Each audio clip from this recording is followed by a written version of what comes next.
इंदिरा गांधी की हत्या में पूरा देश तब था, इसलिए देश त्रिपाठी सर, चूंकि चुनाव का समय है और बिहार चुनाव है, लोग इससे भी जोड़ करके देख रहे हैं, क्योंकि अगर राशिद अल्वी ये कह रहे हैं कि ऐसा लगता है कि किसी दबाव में है, किसी दबाव में उनसे एक के बाद ऐसे बयान दिलाए जा रहे हैं जहां पर कांग्रेस ही उनके टारगेट पर है, तो क्या वाकई में ऐसा है क्या कि चुनाव को देखते हुए ऐसे बयान दिए या दिलवाए जा रहे हैं? पता है प्रत्युष जी, कुछ ज्यादा ही हर चीजों में जिसको कहेंगे बिटवीन द लाइंस पढ़ने की कोशिश होती है। अब राशिद अल्वी ज्यादा प्रासंगिक है या चिदम्बरम ज्यादा प्रासंगिक है, कोई भी सामान्य व्यक्ति बताए। राशिद अल्वी चिदम्बरम के बारे में बताएंगे। मतलब कई बार ये भी लगता है ना कि एक तो कांग्रेस जिस दशा में जा रही है, और मैं बार बार कहता हूं कि राहुल कांग्रेस है, हर पार्टी की अच्छाई बुराई गलत नीति सही नीति होती, उस पर चर्चा होती, और ठीक है सबका निर्णय था, अरविंद मोहन जी कह रहे हैं। राहुल गांधी तक ने मिस्टेक माना है इसे, राहुल गांधी को ये बात समझ में आ गई, लेकिन अरविंद मोहन जी कह रहे हैं सबका निर्णय था। तो सबका निर्णय क्या होता है? लीडरशिप की सारी चीजों की तो इंदिरा गांधी श्रेय लेंगी, और जब गड़बड़ हो जाएगा तो कहेंगे सबका निर्णय है। ये सबका निर्णय जैसा कह के कहना कोई मतलब, जब आप किसी चीज को सबका निर्णय कहते हैं तो इसका मतलब कि आप थोड़ा सा कमजोरी ढकने का प्रयास कर रहे हैं, जिसकी कोई संदर्भ नहीं था। मतलब क्यों अरविंद जी ने कहा मैं नहीं समझ पा रहा हूं। चुनाव पर कोई एक घटना पूरा असर कर देगी ऐसा तो मैं कभी मानता ही नहीं। मैं हमेशा कहता हूं कि ये ठीक है, ढेर सारी चीजें होती रहती हैं, उसमें कोई एक घटना होती है वो कुछ और जोड़ती घटाती है। लेकिन ये देश के ध्यान में रहना चाहिए कि ये नीतियां इंदिरा गांधी की और राजीव गांधी की बहुत सी ऐसी गलत थी जिसने देश की आंतरिक सुरक्षा के लिए बड़ा खतरा पैदा किया। खालिस्तानियों को जिस तरह से, जिसको हम देखते हैं बाद में उनका समापन हो गया, उनको खत्म कर दिया गया, लेकिन उनको पैदा करने वाले कौन थे? और क्या आज भी जब ऐसी कोई स्थिति दिखती है उसमें कुछ लोग खड़े हो जाते हैं? अभी किसान आंदोलन के नाम पर जो लोग खड़े हुए, अब जाहिर आंदोलन होगा तो उसमें किसान असली किसान होंगे, सच्चे किसान भी होंगे, वो तो बेचारा आ जाता है, लेकिन उसमें कौन लोग घुसते हैं? और जब रवनीत सिंह बिट्टू कहते हैं, तब वो कांग्रेस में थे, ये ध्यान दिला दो। जब वो कहते हैं कि खालिस्तानी इसमें घुसाए हैं, तो उनके लिए कांग्रेस में जगह नहीं रह जाती। क्या रवनीत बिट्टू शहीद के परिवार से नहीं है? असली सारी देश की शहादत, सब कुछ देश के लिए जो किया है वो एक परिवार ने, गांधी परिवार।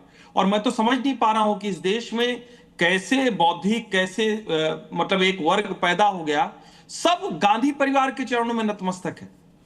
और चिदंबरम को अगर डर लगने लगा है बकौल राशिद अल्वी, तो फिर तो बड़ा विचित्र है। हर आदमी डर ही रहा है, और जिसको जो कहना है वो कह भी रहा है। मैं राजीव चिदंबरम एक पुस्तक के लिहाज से, वहां लिटरेचर फेस्टिवल के लिहाज से खुशवंत सिंह की याद में था मेरे ख्याल से, उसमें उन्होंने एक हवाले से कहा जो सच है, जो देश जानता है। और राजीव रंजन जी, 4 दशक के बाद उस घटनाक्रम की यादों को लेकर के बयान देना, क्यों ऐसा?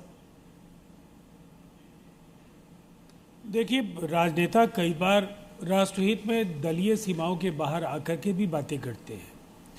सही परिप्रेक्ष्य में जब बयानों को देखेंगे, तो इतिहास का एक अध्याय, मैं मानता हूं इंदिरा जी को 1971 के बांग्लादेश के वैश्विक मानचित्र पर उभार के लिए श्रेय दिया जाता है, और उसकी वो हकदार भी थी। लेकिन एक देश के प्रधानमंत्री के तौर पर और कांग्रेस की सबसे मजबूत नेता के तौर पर उन्होंने जो बड़ी गलती की, अकाल तख्त को कमजोर करने के लिए दमदमी टकसाल के जरिए भिंडरावाले को उन्होंने ताकत दी।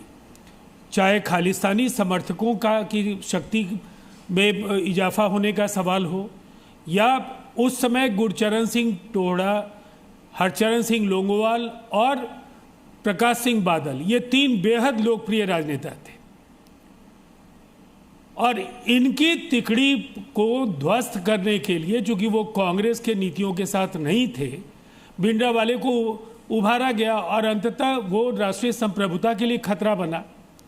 फिर ऑपरेशन ब्लू स्टार जैसी कार्रवाई, जिसको बगैर किए भी आप कहीं ना कहीं जिस राक्षस को आपने तैयार किया, आप उसका खात्मा भी कर सकते थे, और एक पूरे समुदाय को आहत नहीं होना पड़े, ऐसा भी आपको ऐसी रणनीति पर काम करना चाहिए था। लेकिन जो भी हुआ, जो बेगुनाह सिखों की मौतें हुई ऑपरेशन ब्लू स्टार में, और जिसकी परिणति के तौर पर इंदिरा जी की निर्मम हत्या हुई, देश आज भी शोकाकुल है। देश ने तत्कालीन प्रधानमंत्री को खोया। वो सत्ता में थी, अच्छे काम कर रही थी, लेकिन कुछ गलतियों की वजह से उनको दुनिया से जाना पड़ा।